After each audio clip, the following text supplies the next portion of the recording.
Trate as pessoas da maneira que você gostaria de ser tratado. Você ouviu essa história a vida toda, eu também, mas eu te digo, tá errado. Por quê, Alessandra? Porque as pessoas são diferentes. E quando você trata as pessoas da maneira que você acha que elas vão gostar de ser tratadas, você está cometendo um erro muito grave. E aí dentro da tua empresa, talvez você tenha pessoas, líderes, colaboradores que você reúne, que você trata da mesma maneira, mas o resultado deles tem sido bem diferente. E eu vou te contar uma história que aconteceu comigo.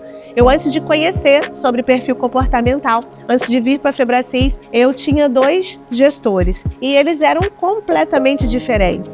Mas eu achava que, tratando os 2 da mesma maneira, que eu teria o mesmo resultado. E eu entendi que eu estava massacrando um deles. Por quê?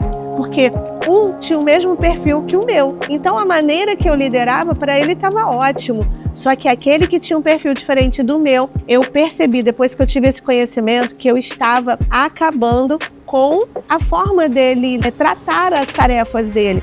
Por quê? Porque eu tenho um perfil de extroversão, eu não tenho um problema com mudar minha rotina rapidamente. Se eu chegar aqui com um planejamento e acontecer algo que eu precise mudar, para mim, 0 problema. Mas existem perfis que se incomodam, que gostam de planejar com antecedência. E aí eu te pergunto, como você tem liderado essas pessoas de forma que são naturalmente diferentes? E você precisa entender, você precisa saber que eles podem te dar o resultado que você quer, mas a maneira de você falar, a maneira de você conduzir a conversa vai ser totalmente diferente. E aí, escuta só, depois que eu vim pra cá, que eu entendi, eu pensei, caramba, como eu machuquei essa pessoa. E aí eu comecei a entender o tempo dele.